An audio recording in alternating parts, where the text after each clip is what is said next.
当今皇上这么残暴，诛九族，怪不得这些人要光复大明。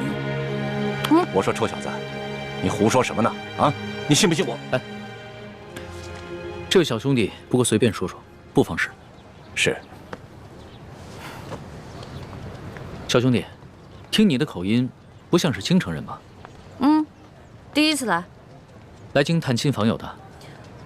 算是吧，主要我想看看紫禁城长什么样，再吃点京城的美食。如果有机会能看到皇上长什么样就好了。要瞧紫禁城容易啊，远远的看一眼也就是了。要吃京城的特色美食，京城第一酒楼一定能包你满意。但是皇上身居大内，可不是你想瞧就能瞧见的。瞧不见就算了呗，我也只是好奇而已。哎，你们说那暴君是不是长得青面獠牙，极其恐怖啊？你胡说什么呢？啊，你又没见过皇上，凭什么说皇上长得青面獠牙？还诅咒说皇上是什么暴君？你找死啊！本来就是，我虽然没看见过皇上，可他动不动就株连九族，连生下的婴儿都不放过，不是暴君是什么呀？你要再敢胡说，我就把你……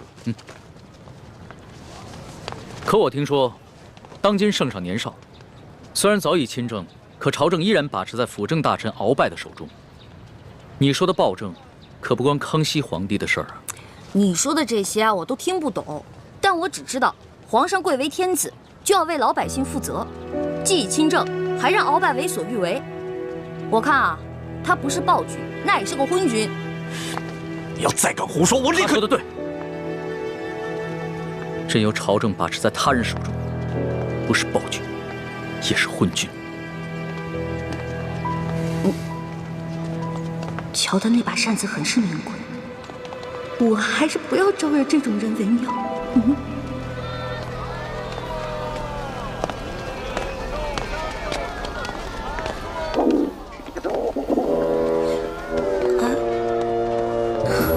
好了好了，我知道你饿了，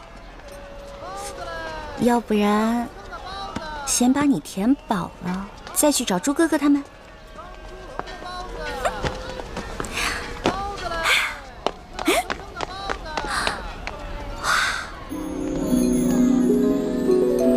这难道就是刚才那位富家少爷说的京城第一酒楼？那全京城最好吃的东西，肯定就在里面了。您慢走。哎呦，客官，您里边请。您请。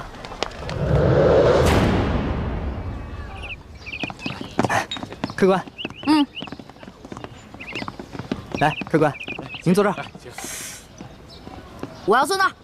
哎，我要看着京城最好的风景。就这样。客官，您一个人犯得着用那么大的桌子吗？要不咱换换？我一个人怎么了？我能吃4个人的量。去，给我拿菜单。哎。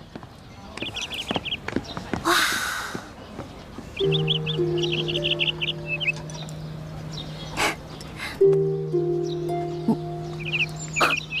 好巧，又见面了。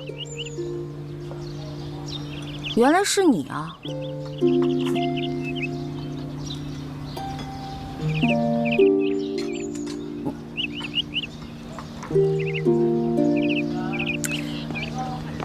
哎，这位大哥，你干嘛总盯着我看啊？我脸上长花了。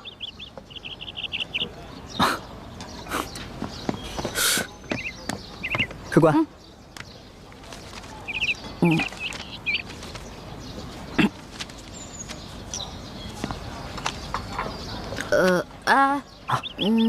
他桌子上的菜给我来一模一样的。客官，那桌还有客人没来，您点那么多，一个人吃得完吗？哎，你管那么多干嘛呀？我让你去给我做，你就赶紧做。哎，等一下，再给我来一壶好酒，我要你们酒楼里最好的酒。好嘞。去吧。哎呀，京城的鸟啊，走你！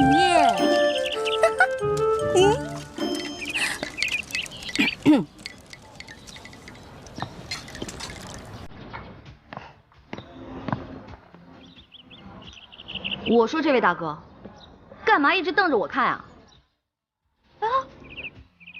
还瞪我是吧？行，今天你瞪我，那我就瞪你，看谁瞪得过谁。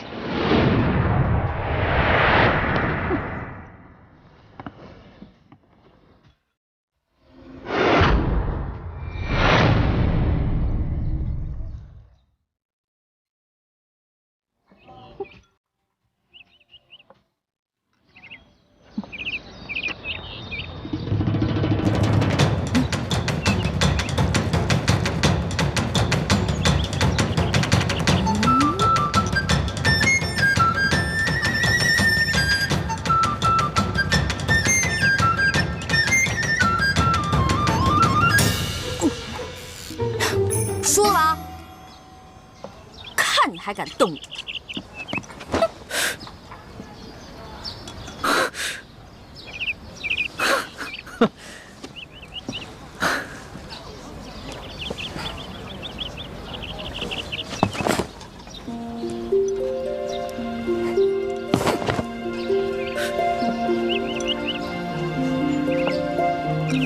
无赖！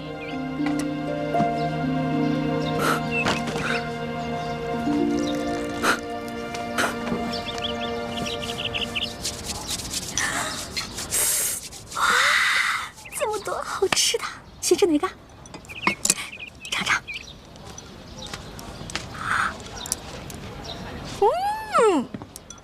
来，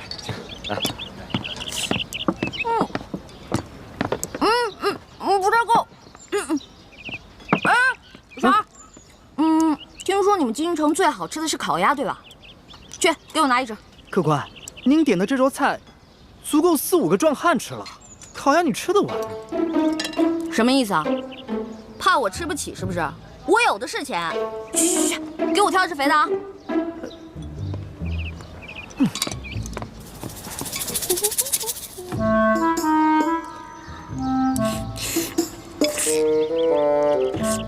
客官，烤鸭。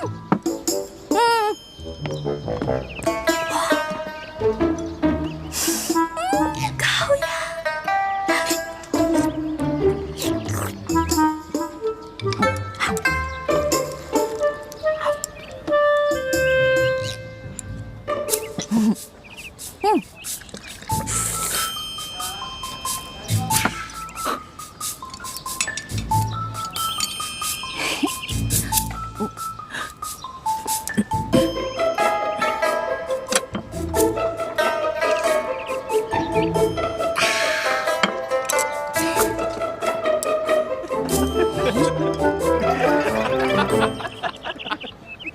你看他得吃相啊！没见过吃相，来，你们看，你看，笑什么呢？就笑你怎么了？长得跟个姑娘似的，吃起饭来跟头牛一样。我花你们家钱了，穿你们家衣服了，吃你们家饭了。看不出来，你不仅食量大，脾气也挺大的呀。今儿我就替你父母好好教训教训你，改给你的臭毛病，不然以后可娶不着媳妇儿。想教训我，小爷请你们吃鸭肉。不。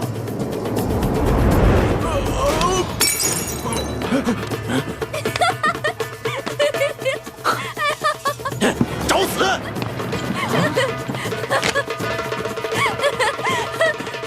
哎，挡横是吧？哎，各位，来这京城第一酒楼都是寻开心的，兄台何必跟这位小兄弟过不去呢？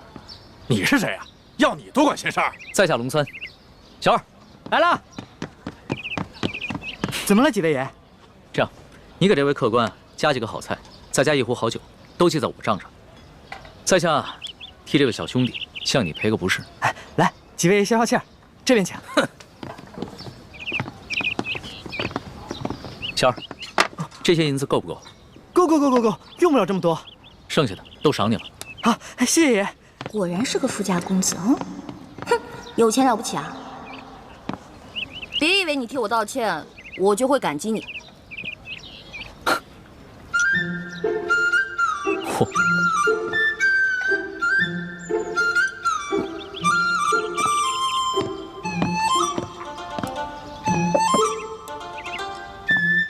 小兄弟，看你那么喜欢吃美食，这个呢，是我自家带过来的糕点，外面吃不到的，赏脸一品吧。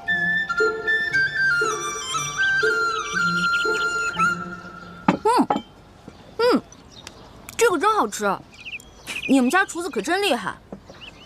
哎，你那个大个子跟班呢？啊，我让他出去办事了。可惜我吃的太多了，这也吃不下了。小二，哎，来了。你帮我把这些全都包上，我要带回去。啊，好，那请先结下账。哦。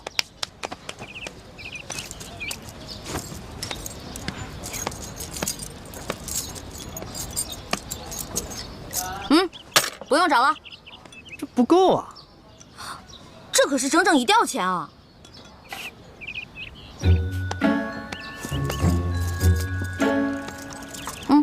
拿去。这还差得远呢。这回够了吧？只够个零头。这么多钱只够个零头？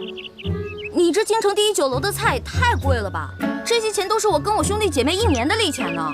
这儿可是京城第一酒楼，可不是你们乡下的草棚子小饭馆。你看看，看看咱这桌布，看看，再看看咱们店的陈设，啊！我跟你说，除了皇宫敢用黄色，普天之下没人敢用黄色，唯独本店。为什么？因为本店是先皇特许。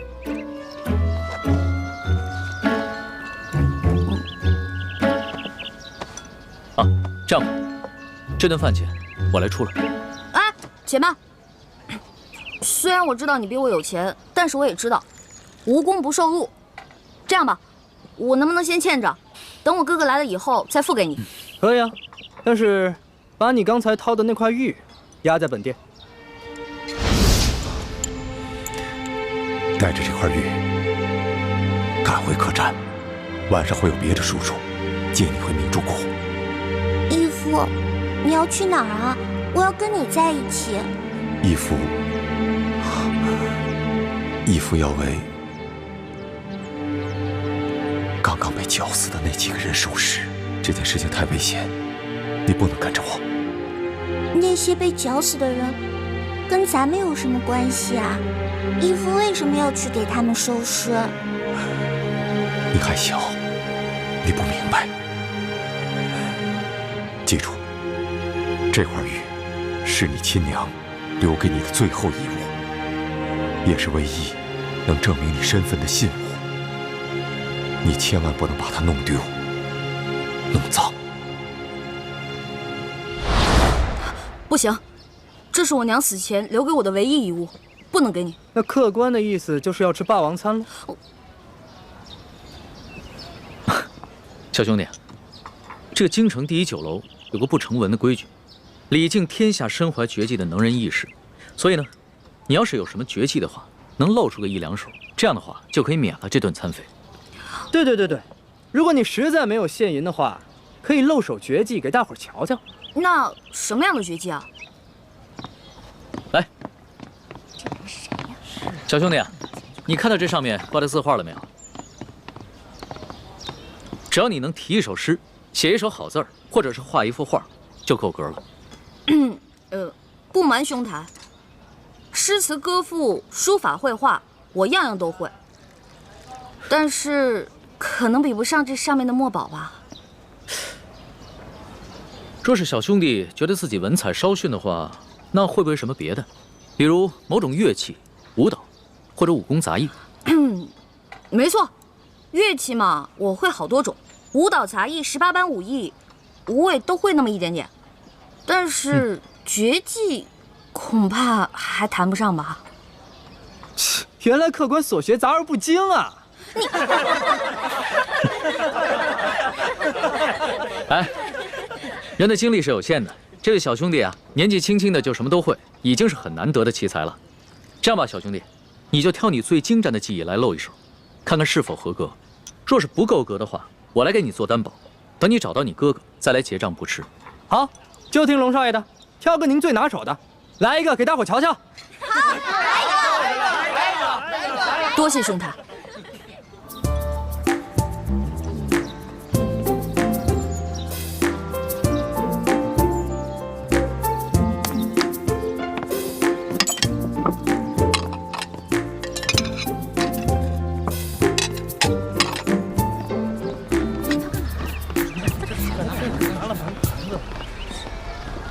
要干嘛呀？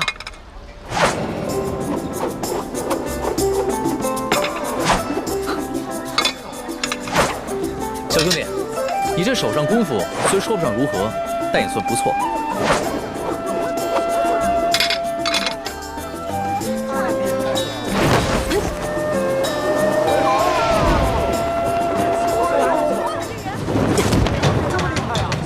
好，原来小兄弟最擅长的是轻功啊！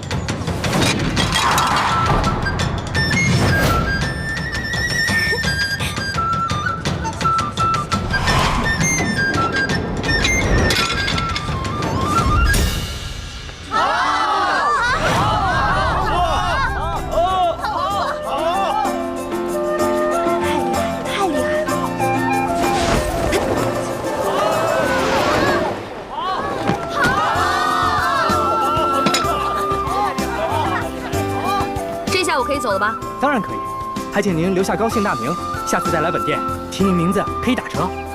姓名就不必了，朱门酒肉臭，路有冻死骨。你这京城第一酒楼的一顿饭，够我跟我兄弟姐妹过1年了。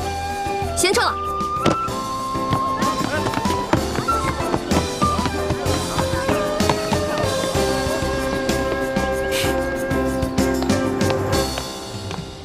哎呀。 没想到来京城的第一顿饭花了我这么多钱，还没找到朱哥哥他们就变成穷光蛋了。要是再找不到朱哥哥的话，那我就要露宿街头了。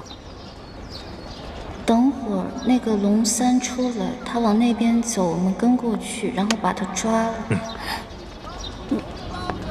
龙三。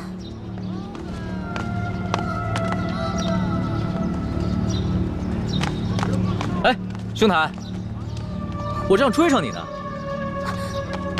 哎，兄台，喂，我，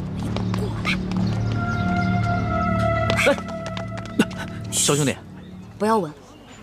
刚才我看到几个江湖人士在打手语，他们好像要对你下手。不会吧？我平时极少出门，没有什么仇家。你当然是没什么仇家了，但是你爹娘没有教育过你吗？出门财不可外露，估计啊是盯上你的钱了。我这个样子很有钱吗？一看你就是一个不经常出府的大少爷吧，没什么江湖经验。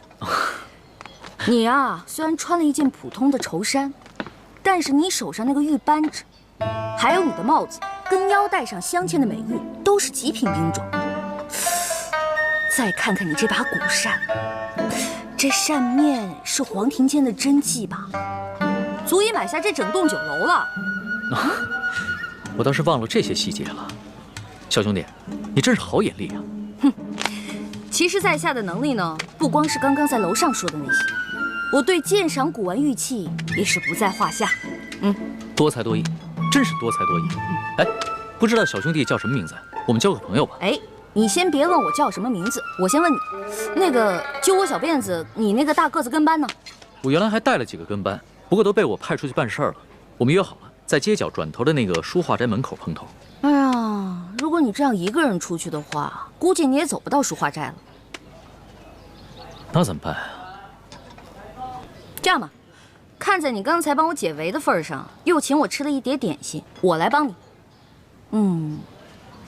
先帮我开个房间。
意思啊？那就多谢小兄弟了。想不到这天子脚下，北京城内光天化日还有人抢劫绑架，也难怪朝廷会实行严苛的刑罚。亏你还饱读诗书，这什么狗屁道理？推行暴政，我虽然不懂国之大事，但是我也知道，唯有仁政才能治理天下。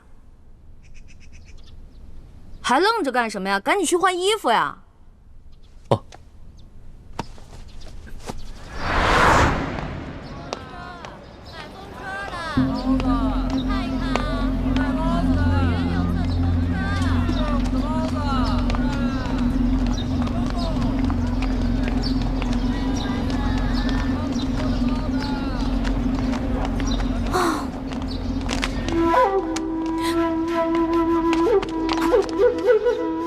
你不是龙三，怎么样，中了小爷的金蝉脱壳之计了吧？傻了吧？那个龙公子我们跟了好久了，今天就是你坏了我们的好事。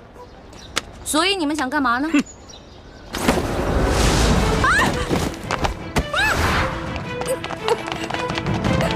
快！完了完了，这下惨了，龙三啊！我不过吃了你一碟点心，却要把一条命赔给你了。你肯定会误会我顺走了你的财物，在背后骂我见利忘义、不讲信用。哎呦，真的是冤枉死我了！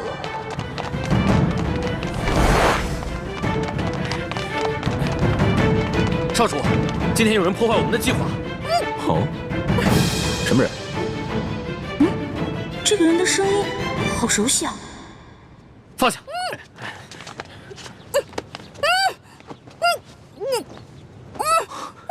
欢妹，怎么是你啊？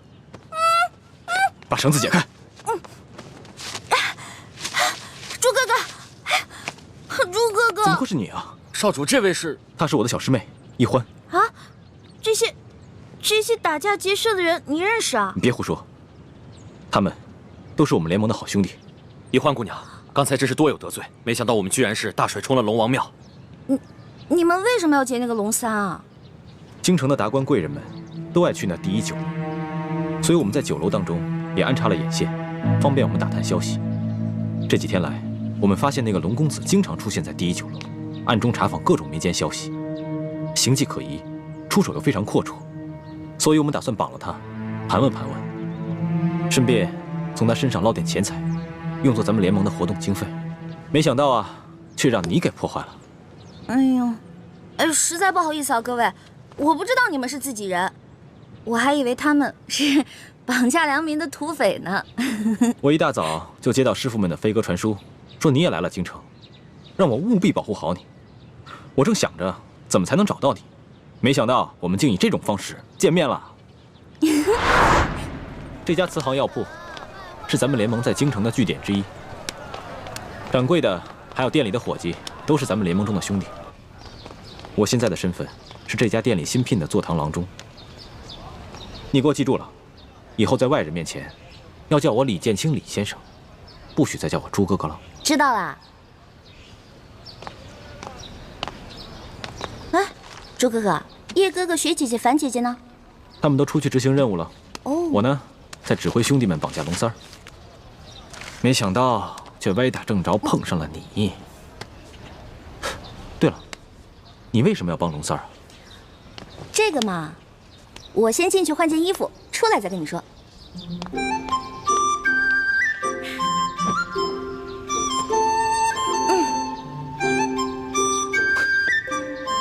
你就因为吃了他一碟点心，就去替他冒这个险？哎呀，其实说实话，我根本就没想着要去冒险。我本来想着以我的轻功，就算打不过那几个乞丐，也是可以逃跑的。你呀，从小练功就不肯用功，又很少出门，缺乏江湖经验。这次幸亏是遇上了咱们自己的人，不然你现在就……你让我怎么办？咦，朱哥哥，你平时不是很讨厌我的吗？总是嫌我这个嫌我那个的。我要是死了，你不就少一个大麻烦吗？呸！胡说什么呢？一点都不知道忌讳，赶紧呸一个！好，我呸！我什么时候讨厌过你？你是故意气我是不是？我开玩笑的嘛。行了，猪哥哥，我得出去一趟。不行，不告诉我你去哪儿，别想出这个门。万一出事了怎么办？放心吧，这次我不会再出事儿了。我只是想把这个东西当面还给龙三。这个龙三身份很可疑，你要多留一个心眼。见到他，仔细打探一下他的底细。知道啦，猪哥哥，走了。你当心点啊！我们家少爷等你好久了，你一直没来，这不，龙三少爷有点急事儿就走了。他就这么走了？龙三少爷叫我把这个东西转交给你。那他临走前有没有说什么？他不会误会我不讲信用，把他东西都骗走了吧？哎呀，这怎么会呀？龙三少爷从不把身外之物放在心上，倒是对小兄弟挺关心的。他跟我们说了，一旦有你的消息，叫我们马上派人到他府上去告诉他一声。他是哪家府上的少爷啊？这个我就无可奉告了。我也没什么别的意思，我只是想把这些东西当面还给他，以免他误会我。哎呦，龙三少爷说了，这些东西啊，就全送给你了，就当你对他帮忙的一点谢意。这些东西都很值钱的，他全都送给我了。龙三少爷对你倒是很欣赏的，还想和你交个朋友呢。小兄弟，请问你尊姓大名啊？哎，那既然他也不肯说他的真名，我为何要坦诚相待呢？好吧，既然他都送给我了，那我就不客气了。哎，小兄弟，那以后如何联系你啊？告诉龙三，有缘自会相见。那个龙三一定是看你有些功夫，所以想故意劫纳你。不过这出手未免也太阔绰了吧？看来来头不小啊。环妹，一有机会要多去宝雅斋看看，看看能不能再碰上他。我现在对龙三也挺好奇的，我想弄清楚他到底是什么人。京城第一酒楼也有我们的眼线，只要他出现，我们就有机会弄清楚他的底细。朱哥哥，你看啊，你跟叶哥哥啊、樊姐姐啊、雪姐姐啊都那么忙，对不对？所以呢？我就不给你们添乱啦。我想去看看紫禁城，我保证绝不给你们添麻烦。等等，回来。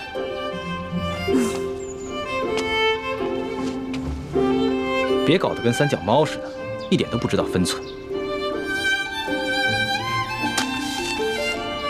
你看看这是什么？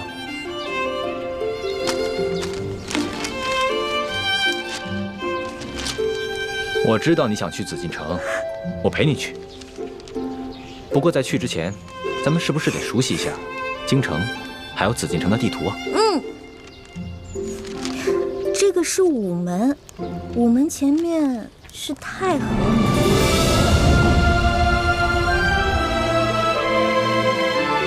哇，这就是皇上住的地方啊，看着好气派啊！是啊，这就是紫禁城。这里本该是我的家，可现在却成了别人的家。环妹，总有一天，我要重新入住紫禁城，然后昭告天下，封你做我的皇后，让你坐上丰年，风风光光的入住这紫禁城。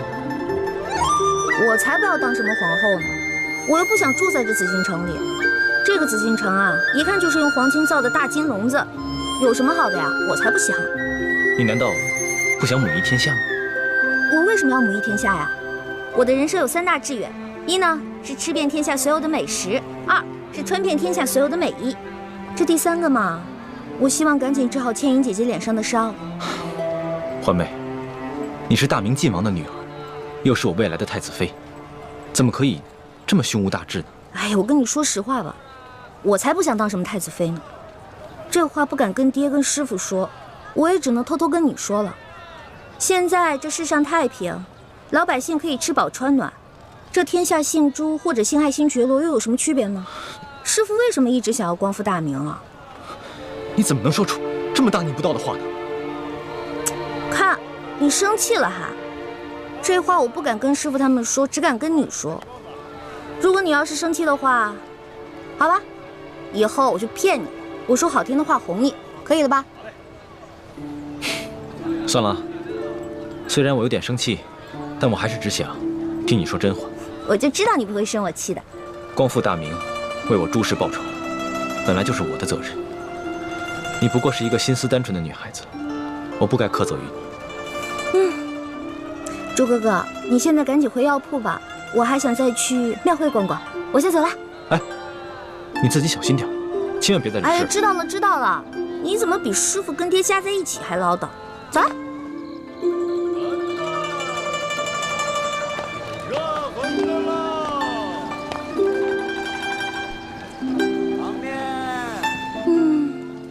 好香啊，好想再进去吃一顿。可惜这天下第一酒楼的菜价真是太贵了，根本吃不起。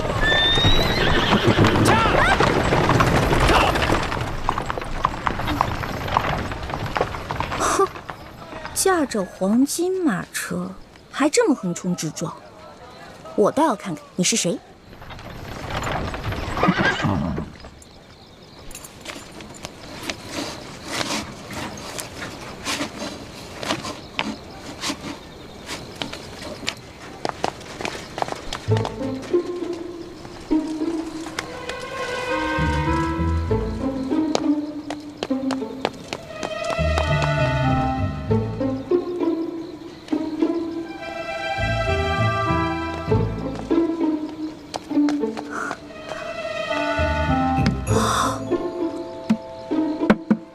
哇，真金的呀！这车主也太有钱了吧！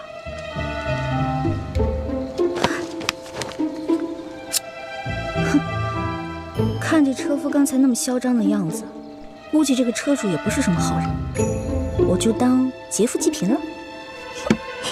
中堂大人，这边请。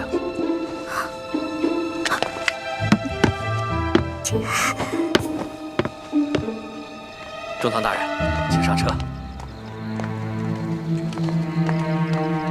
大人慢点。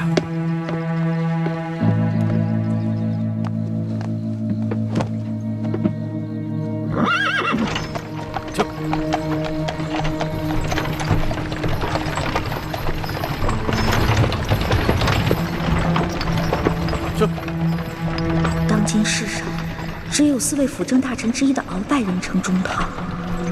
难不成这车上的人是鳌拜？鳌拜权倾天下，怪不得这车这般华贵，行人也都避让不及。想来他们也都认得。哎呀，一环呀一环，这次你可玩大发了。这鳌拜可是大清第一勇士，要是被他发现你这个小毛贼，你这小命可就不保了。啊，救苦救难的观世音菩萨，你可一定要保佑我。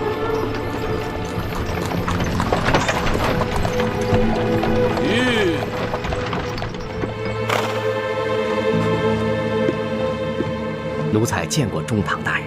公公不必多礼。宫中一切可都好吗？一切尽在中堂大人的掌控之中。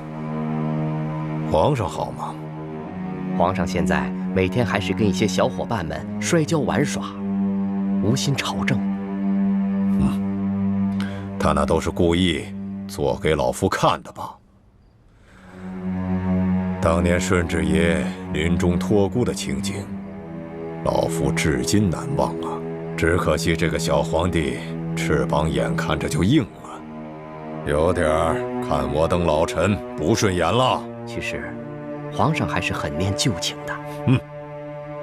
帝王天子，有谁是心慈手软、真念旧情的？翅膀硬了，总是要飞的。你还是继续给皇上进补吧，每日1盅大补汤，你一定要看着皇上服下去。奴才明白，奴才一定尽心伺候皇上。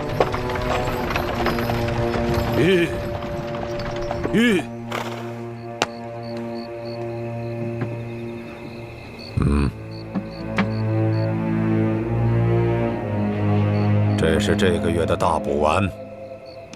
多谢中堂大人。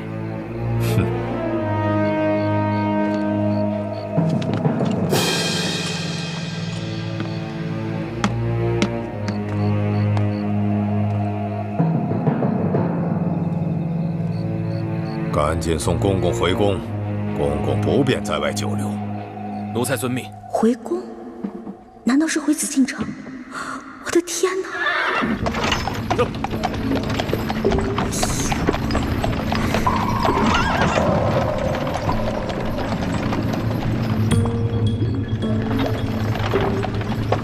看来马车已经进了紫禁城。今天白天只看了紫禁城外的样子，不知道里面是什么样子。这马车等会儿肯定要出宫回鳌拜府。我是继续躲在马车上等出宫呢，还是找机会留在皇宫啊？好难得有机会进了皇宫，我要是不观光一下就离开，会不会太可惜了？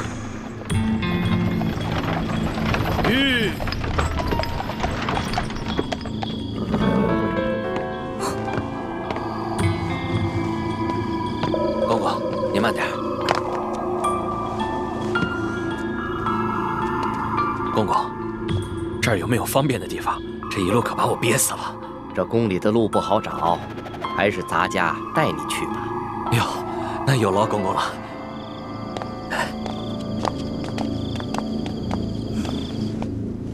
呀，行，我知道你饿了，别叫了。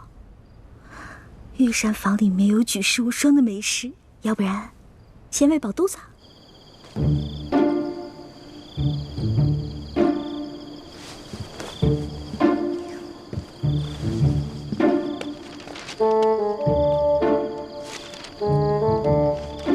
御膳房。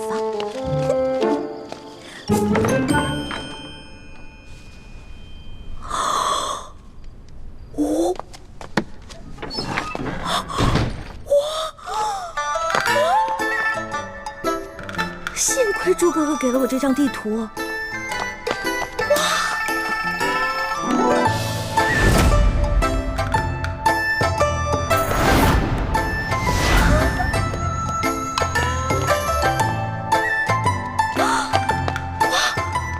这么多金银财宝，全是真的！上了鳌拜的车反而因祸得福了。我得把这些金银盘子全都带走，带到明珠谷给我的姐妹们。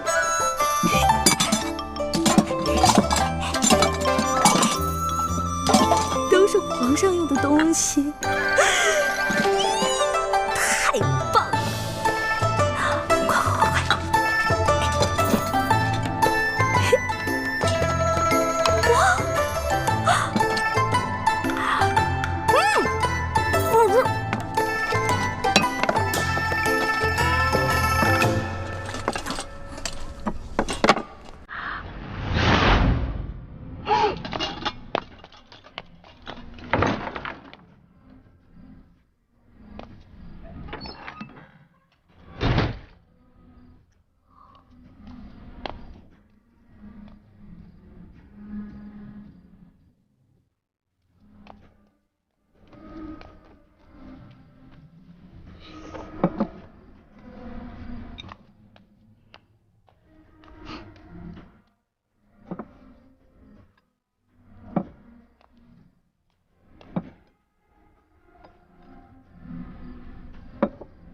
哇！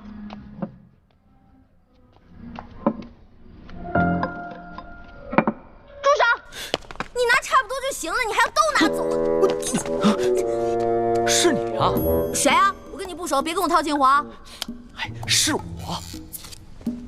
哎，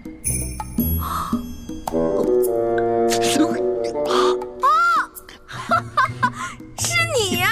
是不是在里面？啊，我记起来了，我记起来了。嘘啊，嘘，我们换个地方说。走。哎呀，我的东西！啊。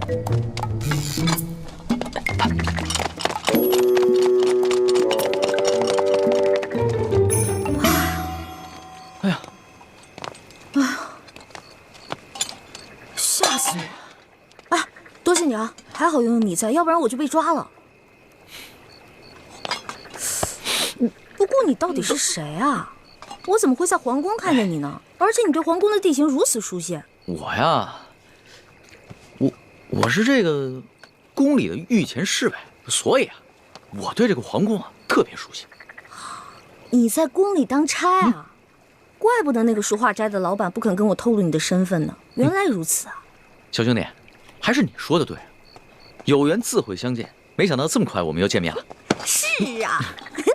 哎，对了，你这么晚进宫来做什么呀？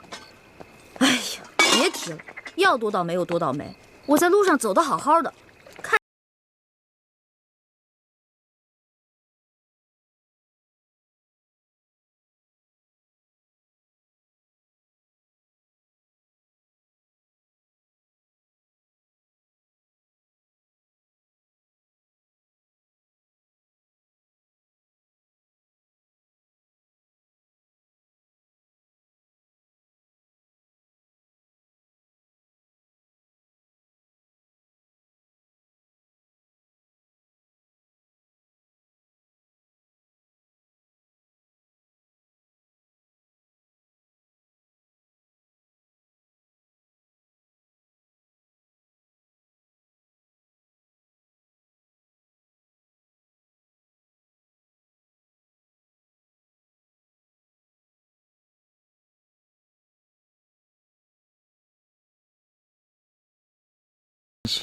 但没有想到他居然如此放肆，胆敢公然勾结内奸，真是不把皇上放在眼里。还是小皇帝无能呗，这拉屎的呀，居然被吃屎的欺负。小兄弟，你这话未免也太糙了吧？话糙理不糙啊，我说的都是实在话。如果这个皇帝是个英明君主的话，那怎么可能任由鳌拜这么嚣张跋扈呢？小兄弟啊，你想的太简单了。这皇上啊，年少，刚亲政不久，要整顿朝纲，自然是需要时间的。而且他确实想做出一番大事，要不然的话，他也不会派我乔装打扮，在宫外打探消息了。怪不得你在酒楼花钱这么阔气，原来是奉旨花钱啊！你这个差事不错啊！哎，我都跟你聊饿了，还好我在御膳房拿了点吃。这样，我带你去一个特别安全的地方慢慢吃。去哪里啊？哪儿啊？你跟我来就知道了。哦。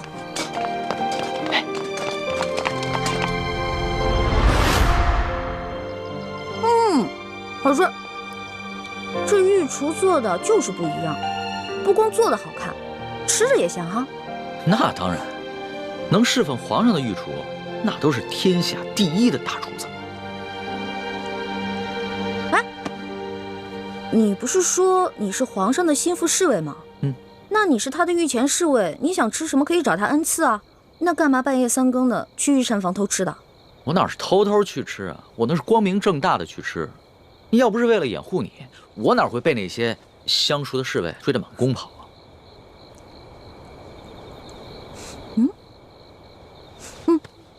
怎么？不对啊，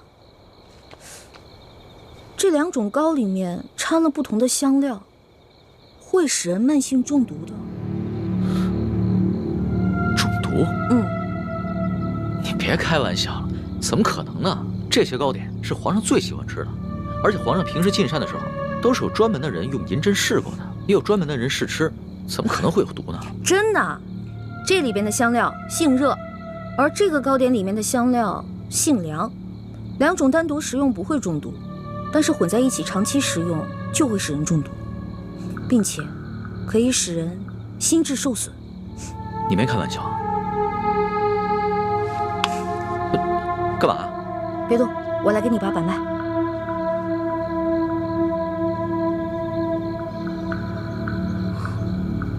这位小兄弟，你的脉象已经显示你慢性中毒了。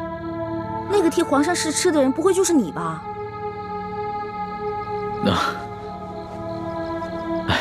实不相瞒，其实呢是皇上和我最近都感觉到身体不适，所以呢特意让我来御膳房求证一下。原本呢我是不相信宫里的太医，所以想取几样食材拿到外面去给宫外的名医看看。一开始见到你在那儿的时候，我以为啊你是下毒的人，派来毁灭证据的。后来看到你毫无顾忌的大吃大喝，然后又跟我说了这些话，到现在我才相信你。遇到本李大侠李易欢算你运气，知道吗？李易欢，姓李名易欢，这名字挺好听的。那当然了，我不仅名字好听，还会识毒，并且还会解毒呢。那我和皇上的毒能解吗？哎呀，你和皇上的毒嘛，解是可以解，不过这药材配起来比较难，而且这药材价格不菲啊。钱不是问题，你想要多少，我给你多少。好，3日以后在第1酒楼，我带着解药，你把药钱给我。这个药钱嘛，10两黄金。没问题，我看也不必等到3日以后。我这枚玉扳指肯定不止10两黄金，你先拿去吧。哇，果然是个好扳指啊！你就这么把扳指给我了？你也不怕我骗你？我相信你，虽然我们2个相识不过1日，但是我能看得出来，你是一个有本事的人。只要是有本事的人，都不会因为钱财而背信弃义的。有眼光。我是个有本事的人，我的本事不光这些，还有很多呢。以后有机会慢慢让你见识啊。好啊。不过呢，刚才在御膳房咱们2个交手的时候，我发现你的武功啊，其实比我好不到哪儿去啊。没本事的人才会靠蛮力，像我们这种有本事的人是靠这里，知道吗？再说了，我就是一个江湖小贼，我这点本事也足够了。但是你是御前侍卫啊，那你这3脚猫的功夫怎么当的御前侍卫？哎，你跟我说实话，是不是你投了个好胎，有了个好爹，才让你当上御前侍卫的？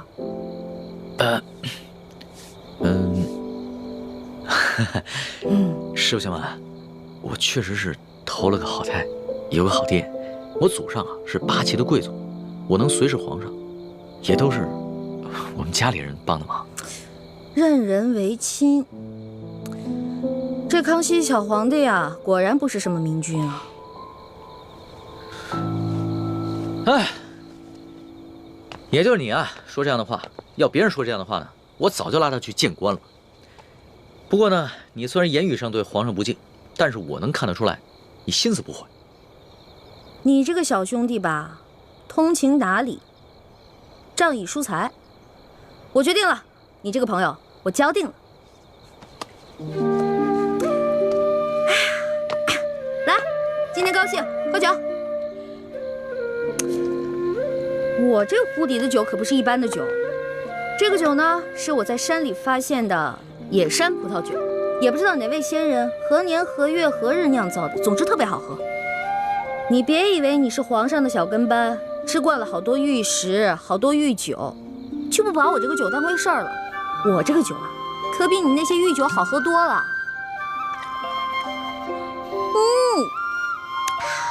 爽，尝尝。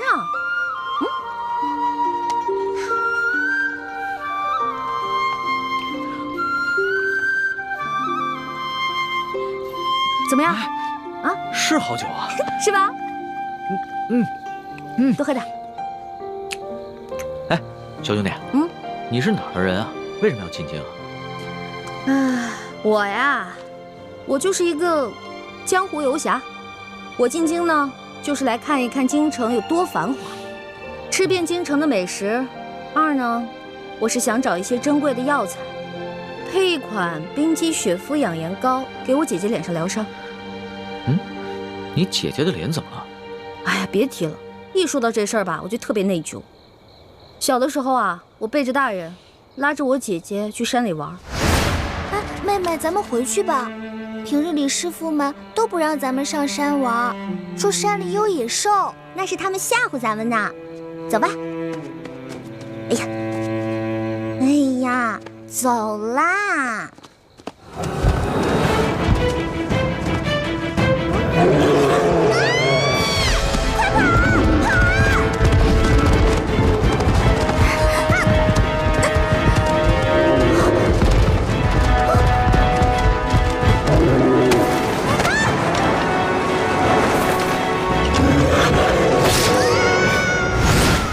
所以我姐姐脸上就落下了伤痕。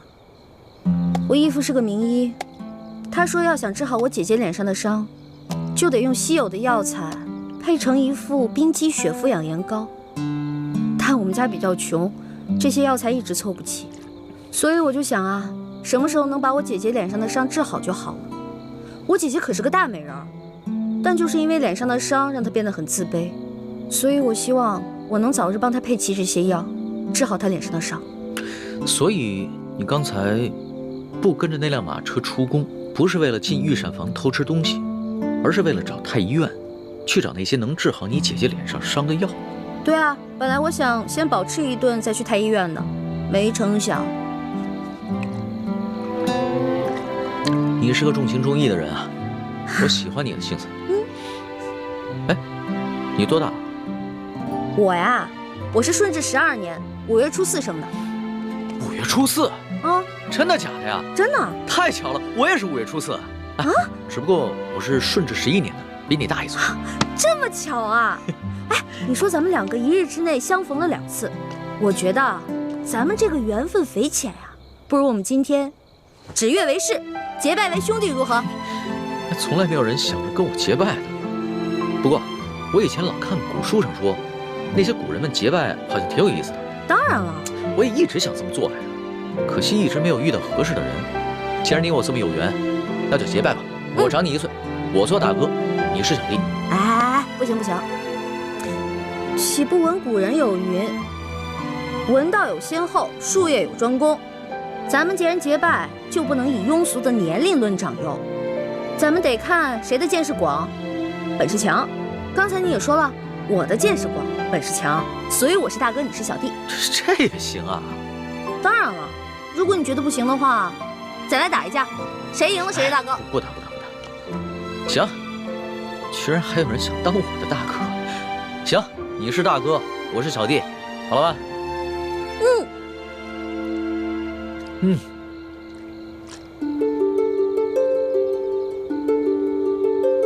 我李一欢，古龙三，今日对着月亮发誓，结为异姓兄弟。从今往后，有福同享，有难同当，永不背弃。同生共死，同甘共苦，如有违誓，天打雷劈。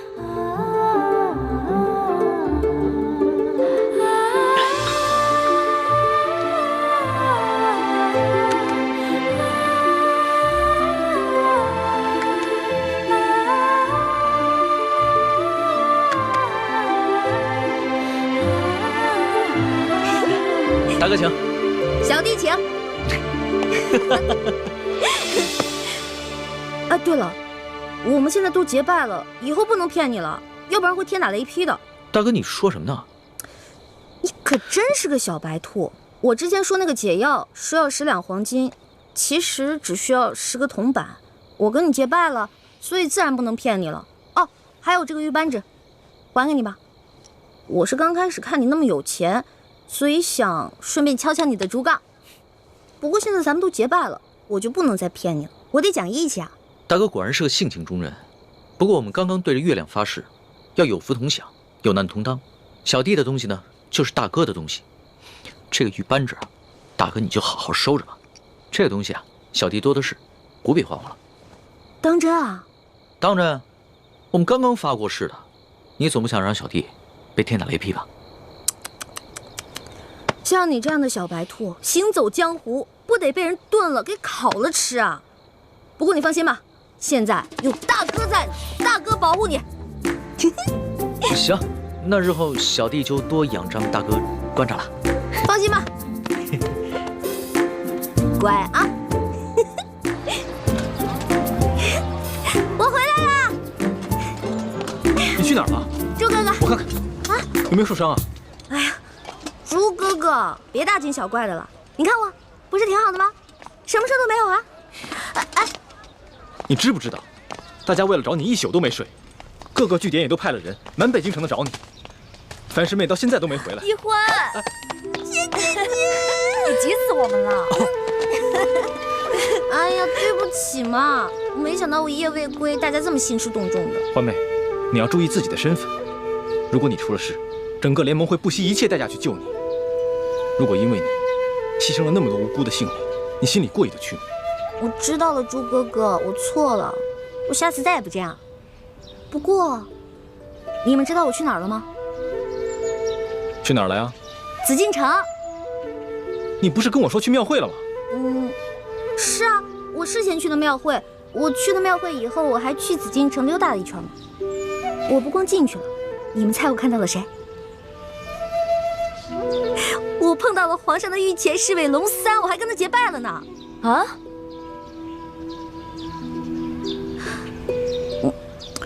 我就知道你们不信我，给我。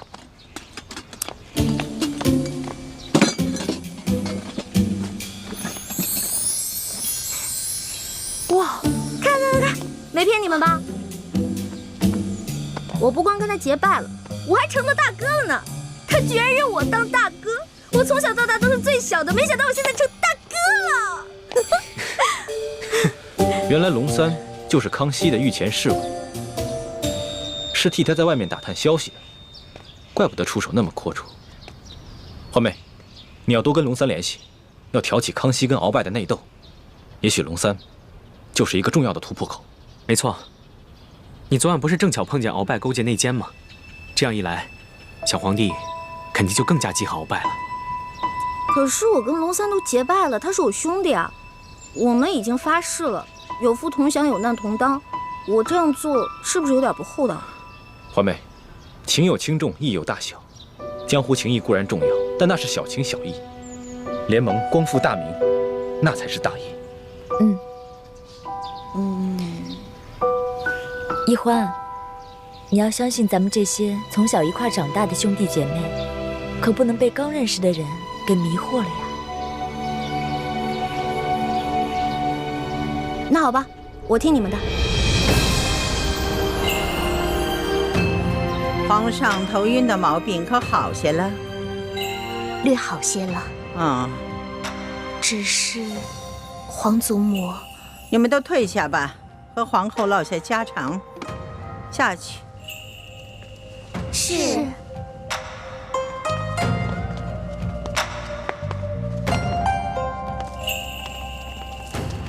现在你可以放心的说了，皇上这头晕的毛病可是有什么古怪？是有人在皇上的饮食中下了毒。下了毒？那太医院的人回话说皇上患了风疾。哀家也奇怪，皇上啊从小就习武，身子骨健壮着呢，又正当年少，怎么可能患上风疾呢？这一定是有人做了手脚，下的什么毒啊？是否危及到生命？皇祖母放心，倒不是什么要命的毒药，只是2种药性相克的草药，长期服用会引起心悸和头晕，无法理政。明白了，竟有人如此胆大包天，肆无忌惮，这在朝里找不出第2个。想必他是看上皇上长大成人了，却不甘心还政于皇上，居然不惜铤而走险来毒害皇上。皇祖母，那个狗奴才已经如此大胆，那可如何是好？如今恐怕也只有您老人家能想办法来压制他了。哀家老了，忠心于哀家的那些老臣们，病的病，老的老，死的死，都指望不上了。此人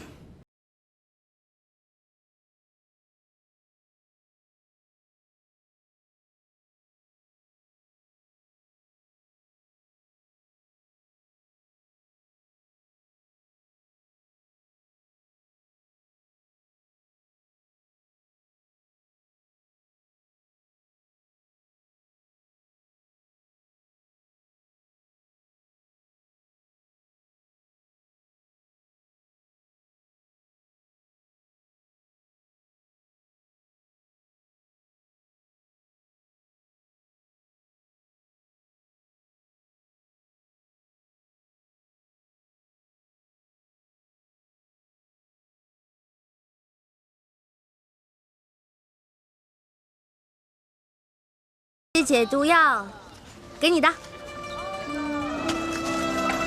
怎么煎怎么服我都写好了，1个月之内按我说的做，保你跟皇上体内的毒全部消除。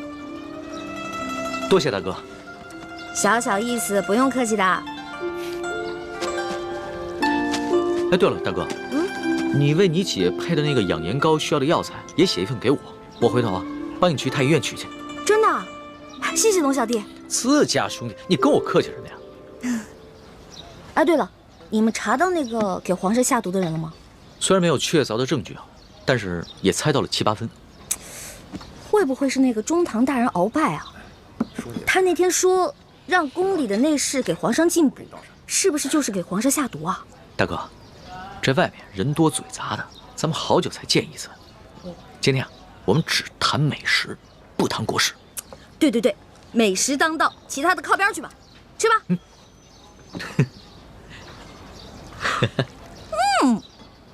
好吃。哎，大哥，我送给你的那把古扇子呢？那把扇子啊，太贵重了，我不敢拿着，所以呢，改明儿我给它当了，兴许能换好多钱呢。大哥，那把古扇是我阿玛赠给我的，对于我来说意义非凡。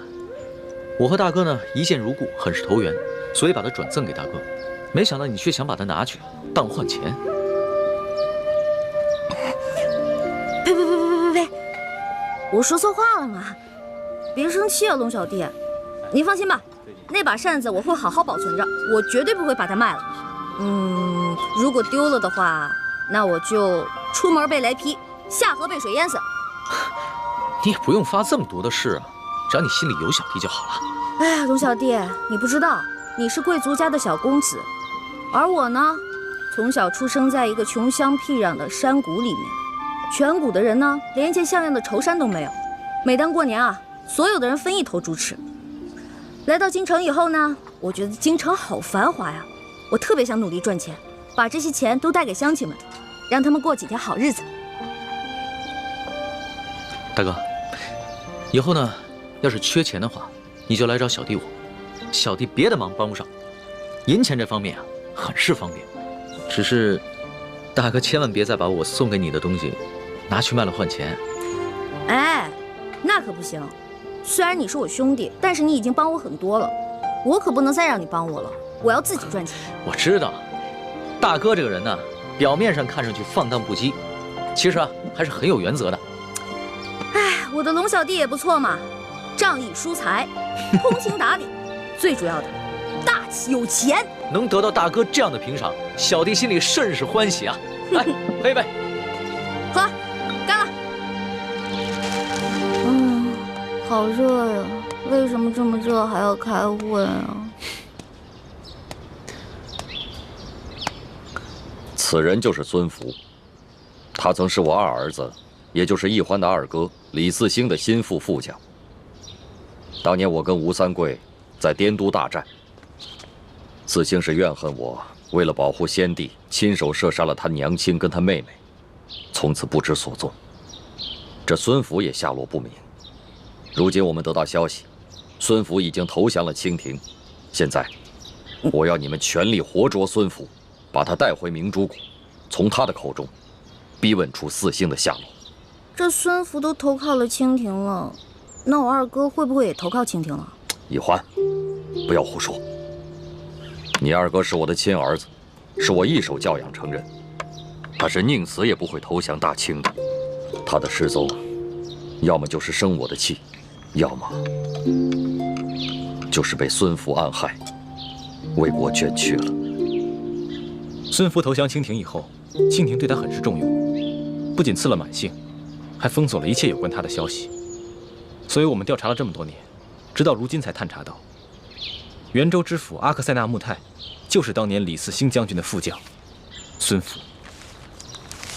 他为了防止身份暴露，行事非常谨慎，出入都有大批士兵把守。为了保证能够活捉孙福，李欢，我们必须集体出动，明日便赶往元州。啊，明天就出发？对，等樊师妹执行任务回来，明天一早便出发。能不能过2天再出发呀？这来京城还没几天呢，庙会还没逛够，好多好吃的还没吃呢。龙小弟还跟我说他要请我吃烤鸭呢。爹，晚几天再走行不行？我们去元州不是游山玩水，捉拿孙福关系到查探你二哥嗣兴的下落，必须马上执行，免得夜长梦多。你要是不愿去，那就跟着义父回明珠谷吧。回明珠谷？那我还是跟你们去元州抓什么阿克、什么泰什么的吧。易欢，这次你要把你的玩性全都给我收起来，跟着你的几个师哥师姐，好好的完成任务，知道吗？大师兄，我看这样吧，此次结人就由咱们4个来完成，让小师妹只负责接应就好了。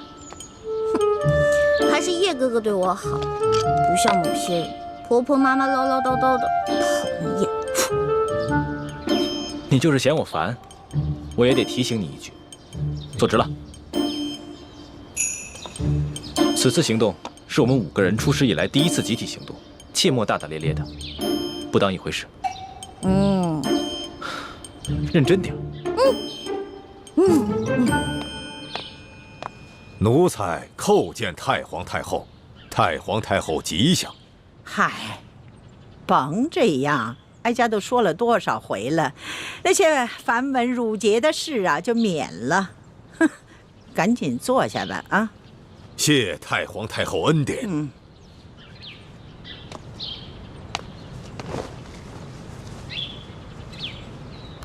不知太皇太后召奴才来，有何吩咐啊？哎呦，哪有什么吩咐啊？